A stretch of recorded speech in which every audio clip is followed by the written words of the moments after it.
Is the webinar.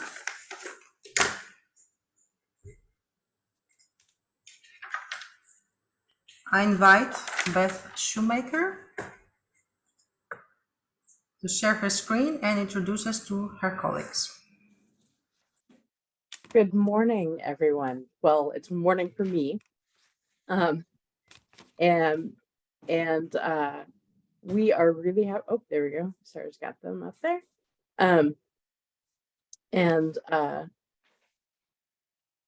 We're really happy to be here with you.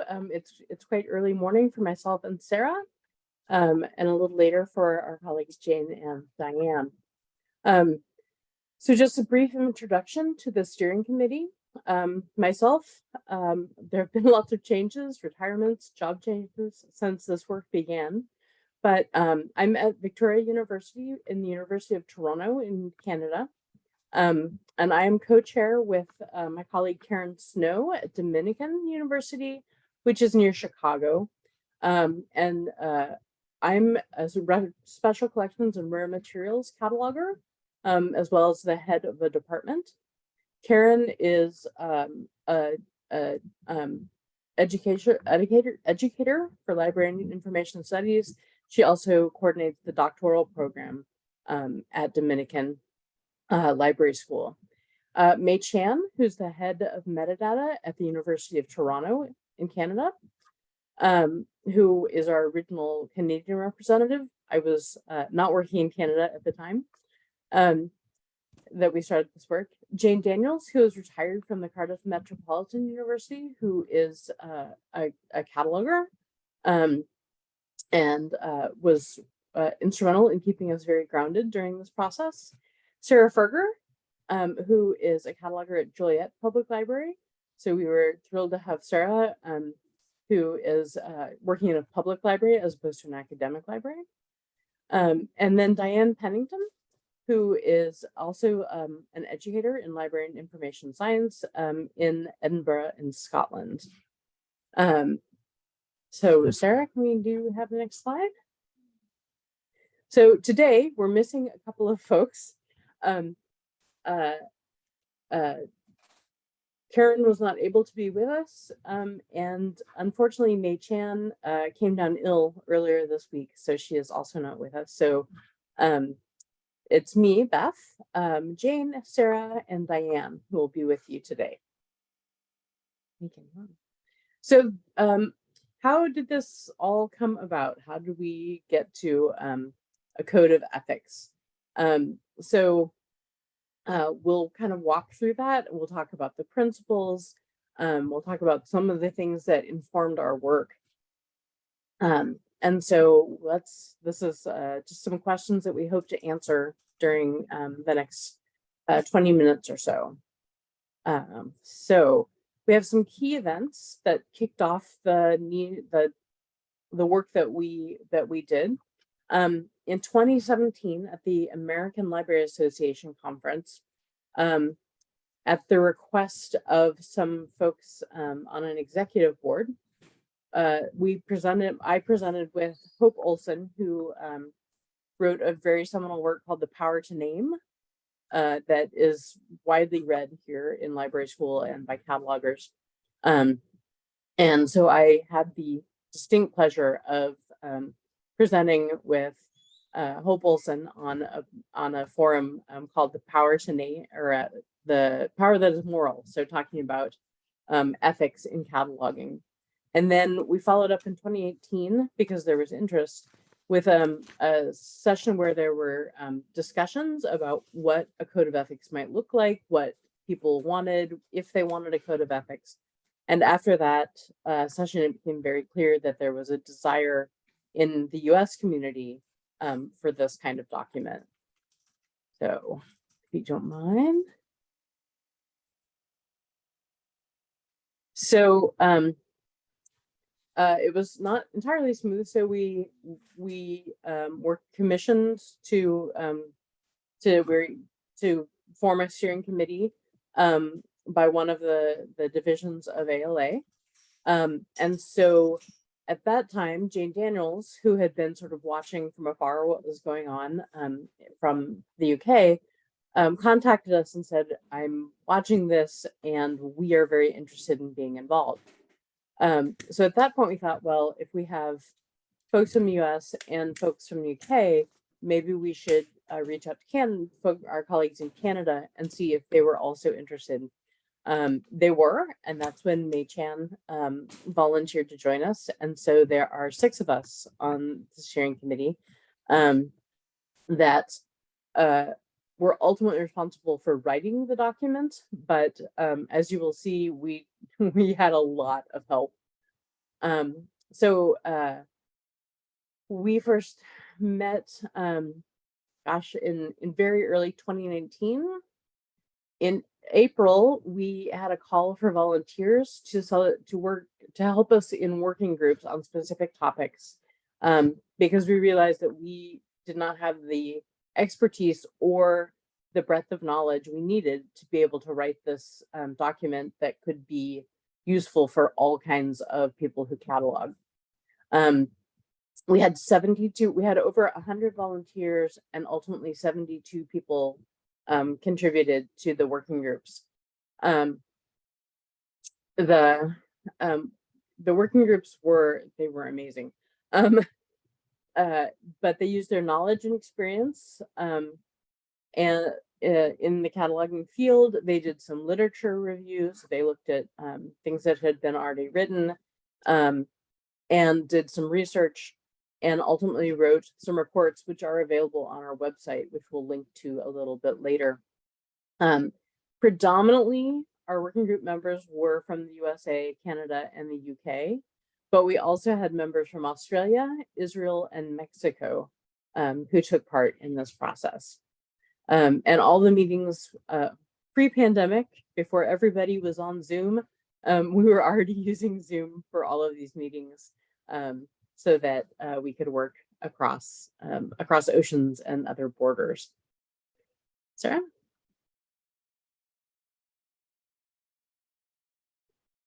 Oh, thanks for linking, Sarah. I know it's later in the presentation, but that's helpful. I think this, so, is this still me? I think this is still me. I think it's Jane, actually. I think it's Jane, actually. I think I'm going to pass over to Jane. I think this is her. Thank you, Beth. So as Beth was saying, the call was open and transparent, and we had tremendous cooperation and collaboration from across the globe, really. The working group topics were actually selected on the basis of the issues that had been identified at the meetings that Beth was present at in the States, and also looking at the published literature on concerns or issues around cataloging ethics. So here are the 6 working group topics that were selected, and which we thank those marvelous 72 people for collaborating with us on. So here we have authority work, classification, subject headings / controlled vocabularies, because of course not every library or indeed archive or museum or someone cataloguing or classifying in those different sectors will be using the Library of Congress subject headings. So we wanted to make sure that the code actually reflected the work of catalogers, regardless of which sector they were working in, because as we know, our work cuts across museums, archives, as well as libraries.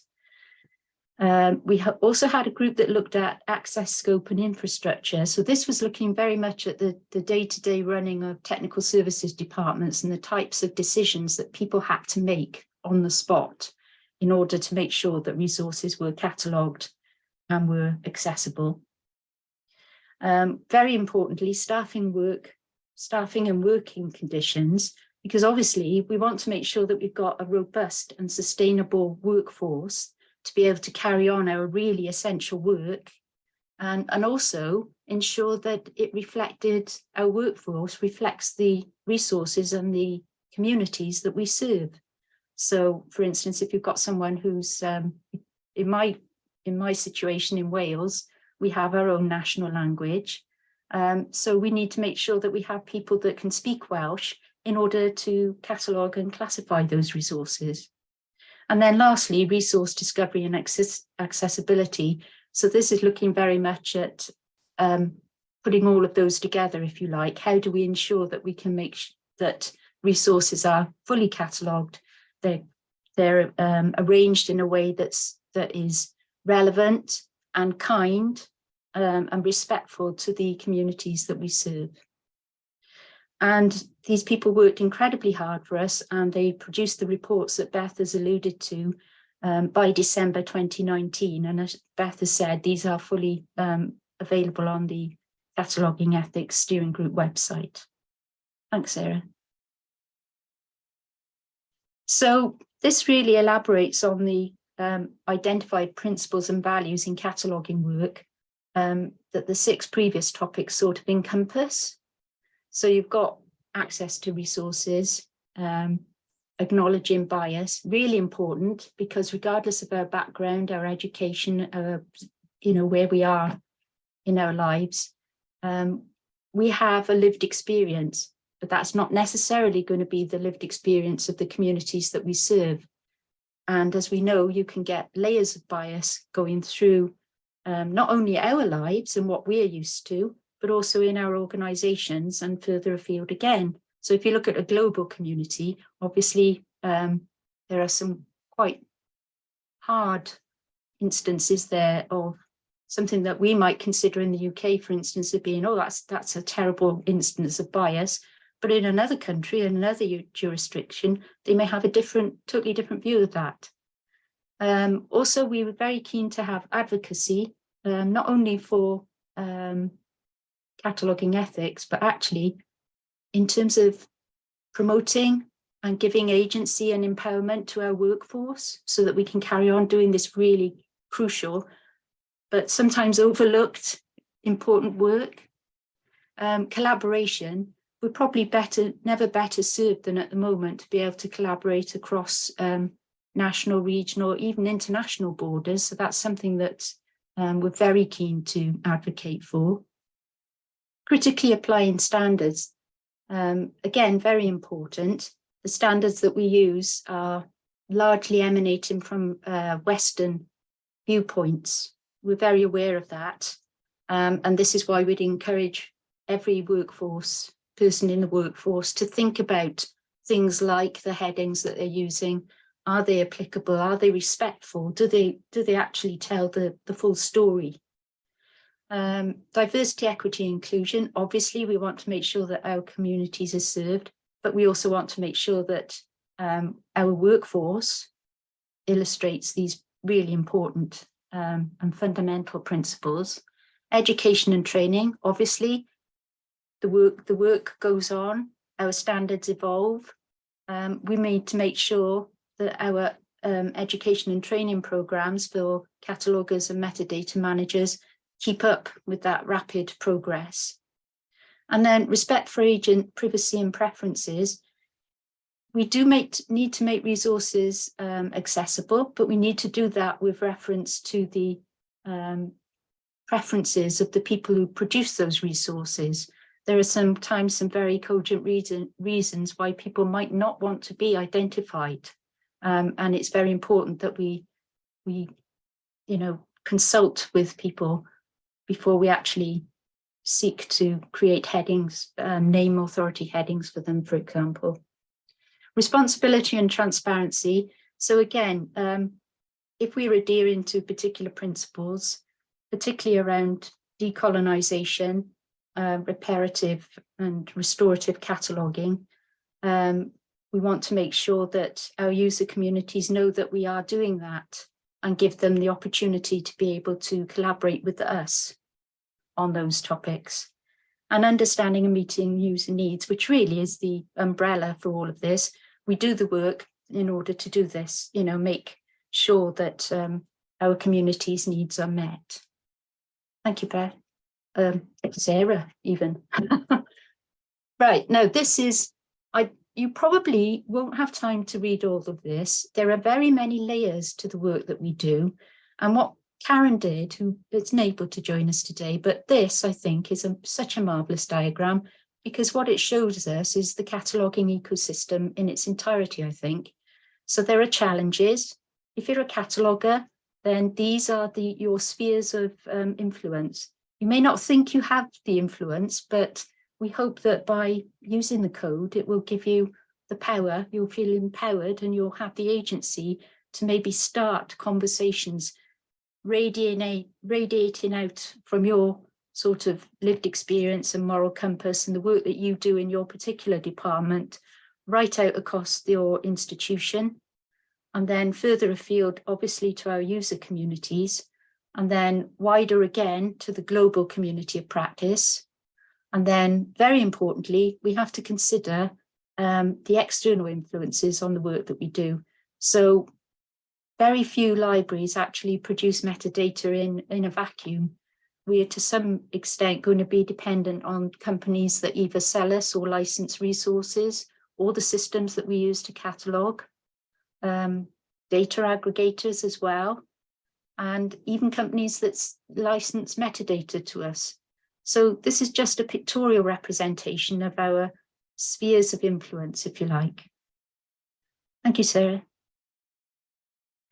Thank you, Jane. So as Beth mentioned, we didn't create this code in a vacuum, right? We had a lot of help from our user groups, and we knew that obviously the 6 of us are not a representation of the people who catalog as a whole, right? So we put out a draft for public comment in January through June of 2020. We're a little delayed because of COVID, but we got a draft of the code and we put it up on a Google Doc. We advertised it on the listservs, on Facebook, and as many places as we could find. And we were looking for comments. And we got a lot of really helpful feedback. Some of it was, kind of more critical than others. And we were really glad, but for the most part, it felt like we kind of hit the nail on the head. So we, from June through August of 2020, we were considering comments and kind of updating. And our second public consultation period was September through October of 2020. And by January of 2021, we had our final version of the code. In initial comment periods, we had talked about wanting case studies, and we are still soliciting them. So if you see that on our website, please feel free to fill out that form. So I wanted to talk a little bit about the structure of the code. So it's in 2 parts currently. Part 1 has kind of an introduction, a little bit of background, some definitions, setting out the scope. A lot of the comments that we got in the initial comment periods were really useful things, but kind of fell outside the scope of what we were hoping to achieve. So we thought in our introduction, we would kind of outline what we hope the document would accomplish. And then part 2 are the statements of ethical principles. Here again is the link. I posted the link in the chat to the website. In addition to the code, you'll find all of the working group reports, as well as updates from the group. So again, our structure and content. It was intentionally short and practical. It complements other professional codes of ethics that already exist in kind of the library sphere. ALA has several different codes of ethics, but none that really applied to catalogers directly. So that's what we're doing here. Again, from part 1, we just kind of pulled some particularly useful quotes. You can feel free to read the rest. But we really want to create systemic change. Catalogers require institutional support. We know that every workplace is different, and responses to ethical situations are necessarily framed by those local contexts. But in order to actually make our work more ethical, we can't do that without the support of other departments and without other kinds of partners, right? So, if we are trying to create ethical metadata, we need to make sure that not only our bosses, in my case, administration, board of trustees, adults and youth services departments, but also our vendor partners, things like Hoopla or Libby, our ebook vendors, we need to be on the same page, right? And we hope that the code, it's not a checklist, right? It's a framework for approaching cataloging work. We want it to be a tool that will be useful for all different kinds of people. Jane mentioned that, we're not just librarians, right? People are creating metadata in all different kinds of spaces. And we want to make sure that this code is kind of applicable to all of those metadata users and creators, including, practitioners, employers, standards developers, vendors, students, and educators. So I believe we are going to pass it to Diane to talk about the statements of ethical principles. Great. So thanks, Sarah. So just to let everyone know, we've got these ethical principles. They're meant to be short. We made them short for a particular reason, which is that they are meant to be maybe interpreted into local context, trying to figure out, what it means for your local library or your country or something like that. So they're not meant to be overly prescriptive. So if they seem a bit general and high level, that was actually on purpose. I'm wondering, Elizabeth, since we have the wonderful Greek translation here, if maybe we could read out both the English and the Greek, since it's here, just for our Greek colleagues to be able to. Sure, yes. I believe the link is on the chat box for those who want to access the Greek translation. As I will just read it. Sure. Καταλογογραφούμε πηγές στις συλλογές μας, έχοντας το νου μας την τελική χρήστη, ώστε να διευκολύνουμε την πρόσβαση και να προωθήσουμε την ανακάλυψη. Η δεύτερη, δεσμευόμαστε να περιγράφουμε πηγές χωρίς διάκριση, ενώ σεβόμαστε την ιδιωτικότητα και τις προτιμήσεις των σχετιζόμενων με αυτές φυσικών προσώπων. So for these first two, these are both just about making sure that we're as it says, keeping the end user in mind. So making sure that what we're doing is meant for the people who the collection is for, who we intend to be using the resources, not so much for us, which is obviously a problem with the fact that we have a lot of standards in cataloging that are made by librarians and may or may not be developed with those in mind. But one of the things that has happened as a result of creating this code is that OCLC published a report, I believe it was last year, on descriptive practices. And one of the recommendations is to make sure that we are actually consulting with the users who we intend to use our catalog records and discovery systems to make sure that they are as inclusive as possible for whatever that means for your local collections. And so that kind of, I think that kind of applies to both of these first two statements, actually. Next slide, please.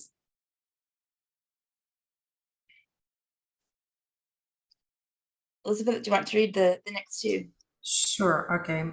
Παραδεχόμαστε ότι φέρνουμε τις προκαταλήψεις μας στο χώρο εργασίας. Για το λόγο αυτό πασχίζουμε να ξεπεράσουμε προσωπικές, θεσμικές και κοινωνικές προκαταλήψεις στην εργασία μας. Αναγνωρίζουμε ότι η διαλειτουργικότητα και η συνεπής εφαρμογή των προτύπων βοηθούν τους χρήστες μας να βρουν και να προσπελάσουν υλικό. Ωστόσο, όλα τα πρότυπα είναι προκατελημένα. Θα τα προσεγγίσουμε κριτικά και θα υπερασπιστούμε δημόσια να κάνουμε την καταλογογράφηση πιο συμπεριληπτική. Thanks. So for the third principle, we're talking about the fact that we have to remember that we have whatever biases we hold personally, whether that's based on personal experience, professional experience, whatever that is. And so we have to at least be aware that those exist and do the best that we can to make sure that they're not going into our cataloging practices as much as possible. And this also applies to standards being biased as well, as in statement 4. Which means that basically, so of course, the Library of Congress subject headings are biased because they're created in the United States for American systems and they're written in English. And so we were just doing, just in the last couple of weeks, we did a webinar for South African librarians. And for example, I was really interested to see some, I think there were proposed subject headings that they were suggesting in South Africa that applied to their local context in powerful ways. I remember one was AIDS orphans, I believe, which really was one that stuck with me, actually. So when we talk about being inclusive, that means whatever it means for not your local library, your country, your language, whatever it means for you. Next slide, please.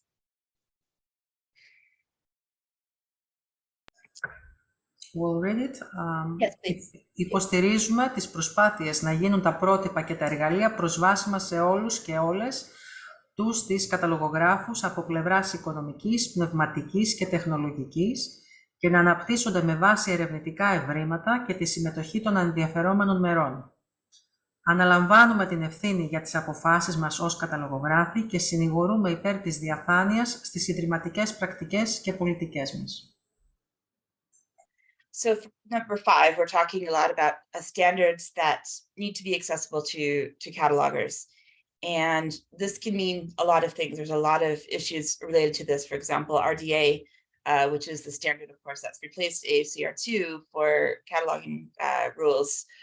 You have to have a subscription for it, and it's quite expensive, and it's written in English, and there are some issues with it, of course, being in English, having a Western focus, because the copyright is held by the UK, the US, and in Canada, so it's got that kind of particular Western Anglo-based focus to it, obviously, and also the fact that those are the issues with what can be accessed in a small library that doesn't have resources that, you know, in some countries there isn't good internet access. So how are they going to be able to get to these resources to use them effectively or at all? And who is being consulted when these things are being designed? As a side note, I have just been asked by SILUP, the professional body in the UK, to be the UK representative to the RDA board, which means the copyright holder essentially is SILUP of RDA. So this is definitely something I'll be able to take forward, hopefully, in the future strategic direction as we consider RDA. It's very exciting. For number 6, talking about decisions and transparency in practices and policies.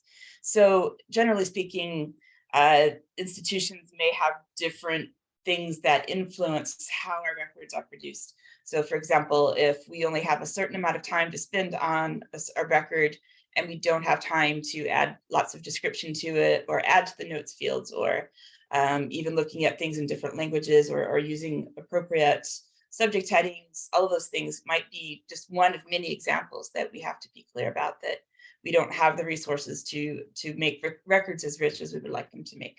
That can be looked at in a lot of different ways. Next slide, please. You can read this too. Συνεργαζόμαστε ευρέως για να υποστηρίξουμε τη δημιουργία, διανομή, συντήρηση και εμπλουτισμό των μεταδεδομένων σε διάφορα περιβάλλοντα και δικαιοδοσίες. Επιμένουμε για διαφορετικότητα, ισότητα και συμπερίληψη στον χώρο εργασίας.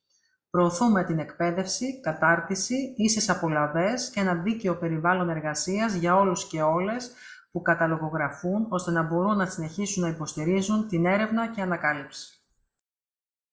Right. So for number 7, one of the things that we're talking about is that it's not just librarians who participate in metadata creation, which was really nicely shown by the Karen's diagram that we saw a few slides ago.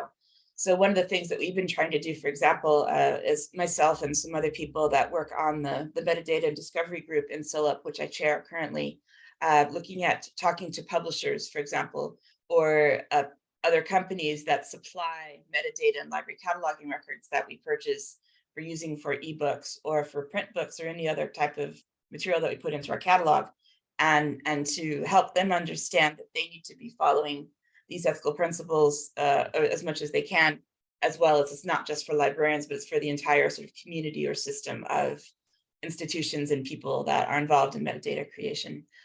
For number 8, there was a lot of issues here, of course, with working conditions and recognizing, for example, the professional status that catalogers and metadata creators deserve but don't always get.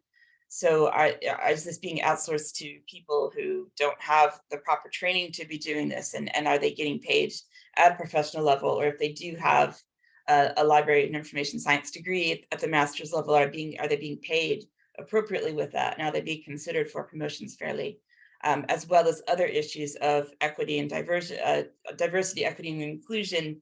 So this is more about the people who do the work themselves, but of course the principles also tie into the metadata that gets created as a result. So we all need to be looking at how our staff are being treated and to make sure that we're getting recognized and supported in the ways that we need to do this work.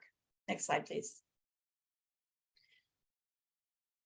Okay. Στηρίζουμε δημόσια την αξία της εργασίας της καταλογογράφησης εντός των οργανισμών μας και με τους εξωτερικούς εταίρους.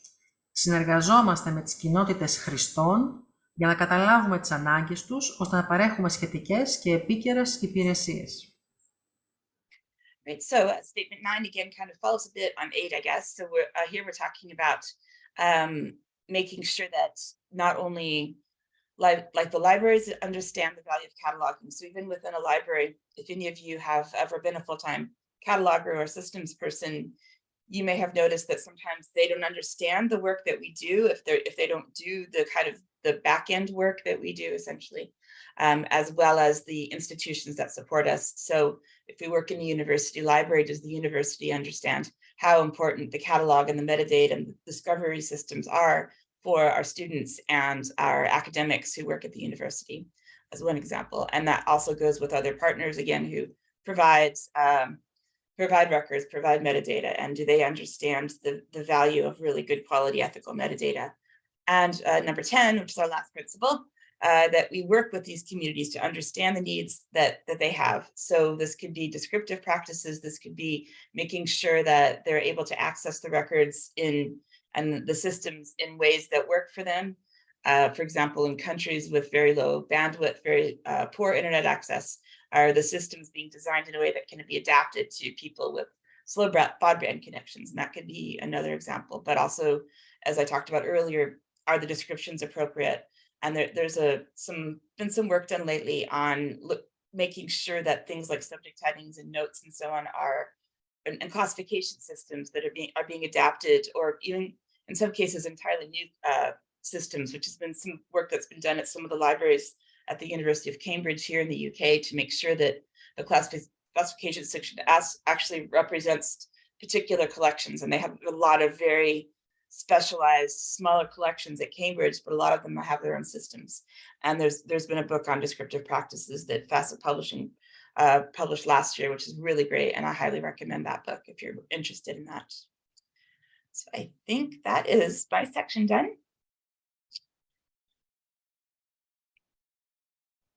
So where we are right now with the code among the countries that were originally involved, the US, the UK, and Canada, is we released the final version on our website in January 21.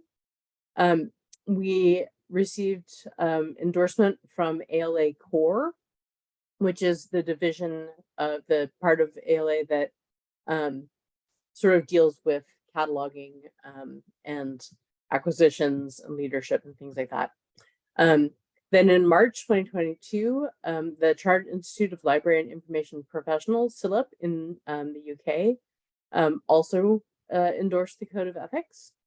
And in Canada, the CFLA FCAB is currently working on a provincial consultation and have a questionnaire out, a survey essentially, asking about people's opinions. And that group is also involved in a lot of outreach. In fact, earlier, last week, I did a webinar with some Canadian colleagues to help sort of do outreach and make the code better known among Canadian catalogers. We also have several translations, Greek, of course, and we're so thrilled. And thank you to Elizabeth, because I think she did a lot of coordination and work on that. Arabic, Welsh, and Canadian French. One of the aspects of the Canadian possible endorsement is that in Canada, we have both an English and a Francophone community.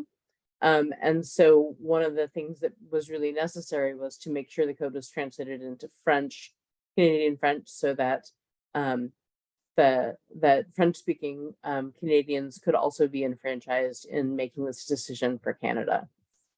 So we're optimistic that will come to a positive and endorsement end around December or early January, but that process is still ongoing.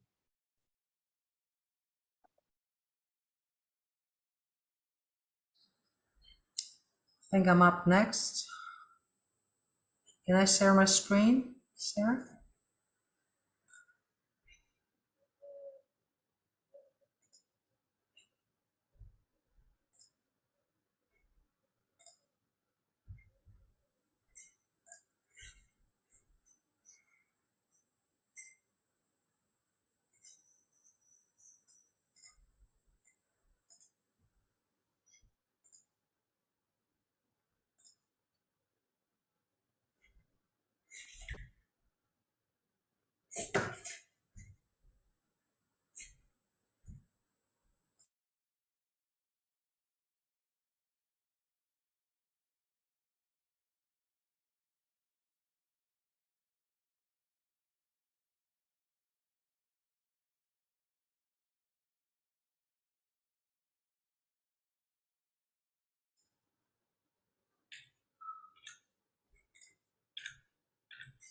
Okay.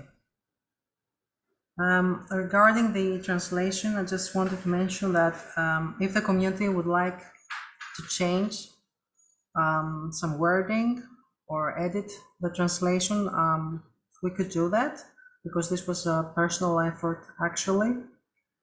But if we feel that this does not represent us or this does not translate really well, I think we could edit the translation if you could contact me. And I'm sure that the committee could upload a newer translation.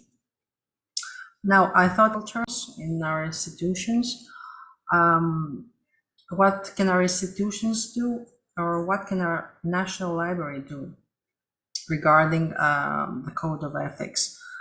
I think that first of all, after reading the Code of Ethics, we should try to endorse some of it or all of its statements, and then slowly try to implement it in our daily tasks.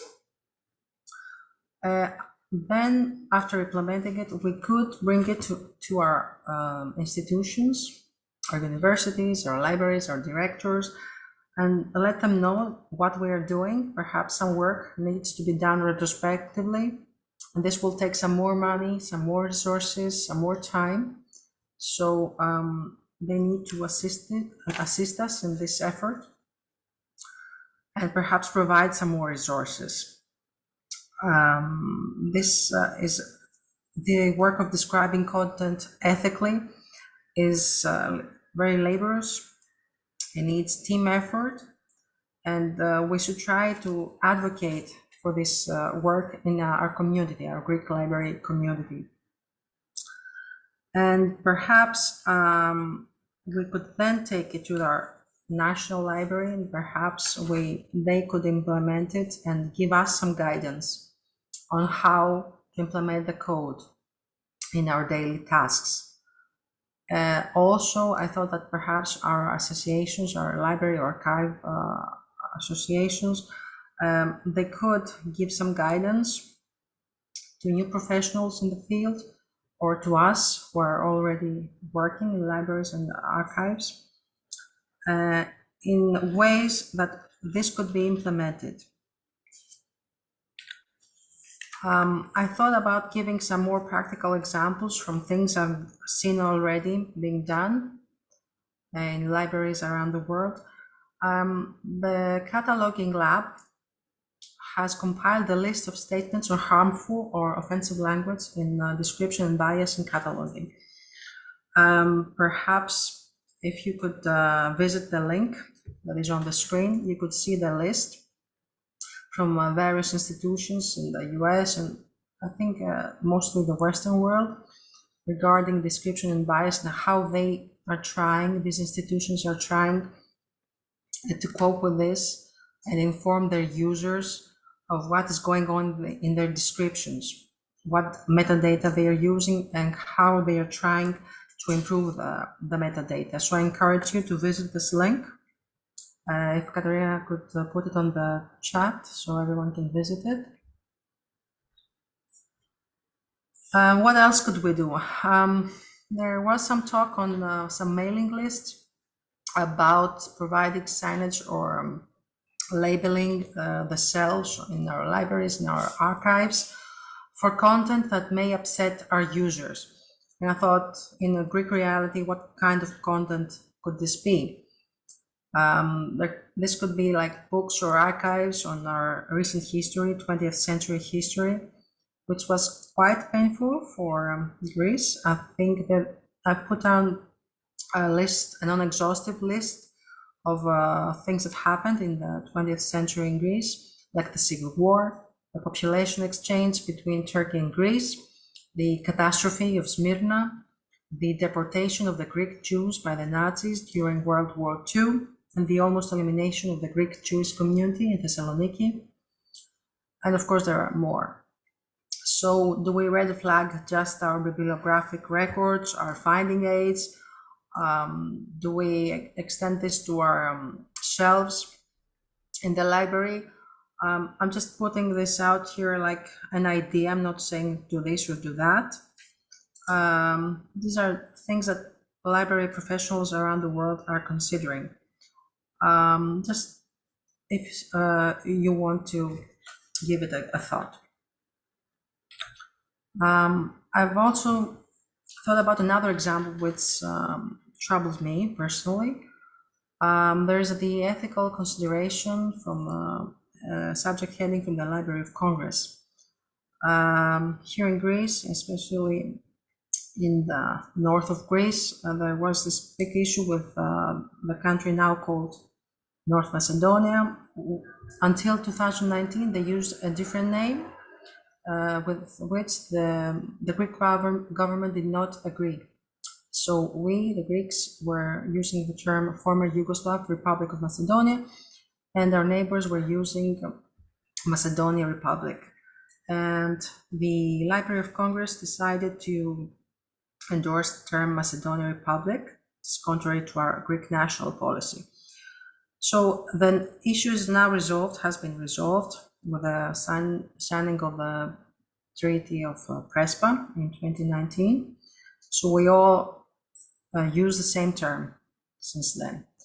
But I'm not saying that this or the other should be done, just an ethical consideration from our viewpoint as library professionals, but what kind of things we might see in our daily work.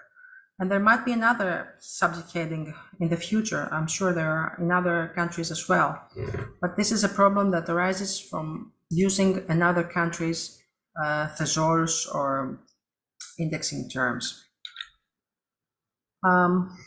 So what could we do to inform the Greek community of derogatory terms? We, as Greeks, do not speak English as a native language. We're not native English speakers, nor do we fully understand the US, UK, or Canadian reality. We might have a glimpse of some of the problems that are troubling these countries, but we don't really understand. And English is not the same if it's spoken in the US or in the UK or Canada. But we are using, as library professionals, mostly the American tools in our work, like the Library of Congress subject headings, or the Dewey Decimal Classification System, or Sears, or wherever. So what can we do? How can we find out what is derogatory or what is insulting towards a community? I thought of a couple of ways that perhaps we could work with IFLA in order to inform us, the non-native English speakers, of ways that we could address this issue. Could they teach us? Could they do some campaigns? Or perhaps the US Embassy in Greece could do this. They could fund a project of educating the Greek library archivists in Greece in order for us to edit and use different terms that do not insult anyone nowadays. This is a huge task, of course, but I'm just putting it out there as an idea. Next, we're almost close to the end now. There is a very nice list of references that people could read. It's compiled by the Cataloguing Ethics Steering Committee and addresses issues that were raised here today. The link is on the screen if my colleague could add it to the chat box. Please visit it and find some more material if it's interesting to you. And finally, these are our email contacts if you would like to contact any of us. So I will ask my colleagues to stop the recording right now, and we could take questions from the audience.